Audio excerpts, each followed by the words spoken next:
Panorama group, जो सोचता है वो करता है। आपके अपने सपनों का आशियाना। नमस्कार, स्वागत है आपका सिटी पोस्ट लाइव में। मैं हूं ऋषि। सम्राट चौधरी ने डीजीपी से एसपी तक से पूछा देरी क्यों, कहा अफसरशाही रवैया छोड़े। आपको बता दें, पटना गर्ल्स हॉस्टल नीट छात्र मौत दुष्कर्म मामले में पुलिस की एक सूचना पर गृह मंत्री सम्राट चौधरी ने डीजीपी समेत शीर्ष अधिकारियों को तलब किया है। राजधानी पटना के एक हॉस्टल में नीट की तैयारी कर रही छात्रा की संदिग्ध परिस्थिति में हुई मौत और कथित दुष्कर्म के मामले ने बिहार की कानून व्यवस्था पर एक बार फिर गंभीर सवाल खड़े कर दिए हैं। इस संवेदनशील मामले में पुलिस की धीमी जांच और शीर्ष स्तर पर लापरवाही को लेकर उप मुख्यमंत्री सह गृह मंत्री सम्राट चौधरी ने कड़ी नाराजगी जाहिर की है। सूत्रों के मुताबिक पूरे मामले में शुरुआती स्तर से ही पुलिस की गंभीर चूक सामने आई है। बावजूद इसके जिम्मेदारी केवल जूनियर अधिकारियों पर डालने की कोशिश किए जाने से गृह मंत्री और अधिक नाराज हो गए। हालात इतने गंभीर हो गए कि रविवार को अवकाश के दिन भी सम्राट चौधरी ने पुलिस मुख्यालय के वरिष्ठ अधिकारियों को तलब कर लिया। बताया जाता है कि गृह मंत्री ने DGP Vinay Kumar, IG central range, SSP Patna, Patna city SP और मामले से जुड़े संबंधित सीडीपीओ को 5 देशरत्न मार्ग स्थित अपने सरकारी आवास पर बुलाकर कड़ी फटकार लगाई।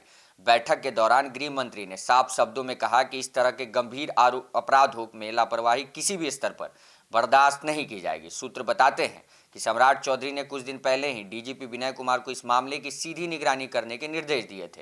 उन्होंने यह भी कहा था कि मामले का शीघ्र खुलासा कर दोषियों को गिरफ्तार किया जाए ताकि पीड़िता को न्याय मिल सके और समाज में एक सशक्त संदेश जाए।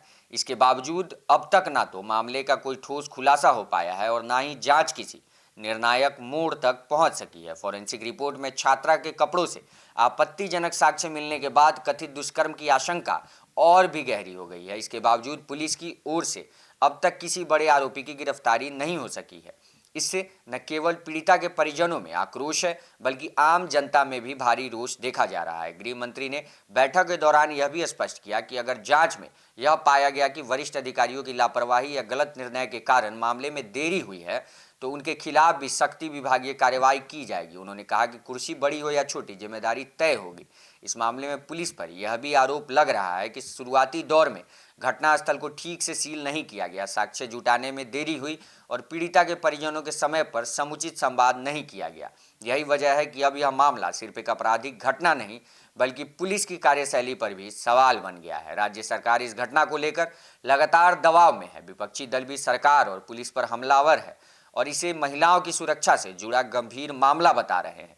वहीं गृह मंत्री की सख्ती के बाद पुलिस महकमे में हलचल तेज हो गई है और माना जा रहा है कि आने वाले दिनों में इस केस में बड़े स्तर पर कार्रवाई देखने को मिल सकती है।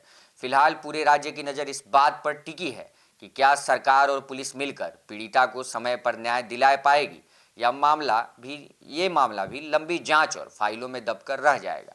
आप क्या सोचते हैं, हमें कमेंट बॉक्स में जरूर बताएं और देखते रहे सिटी पोस्ट लाइव। धन्यवाद।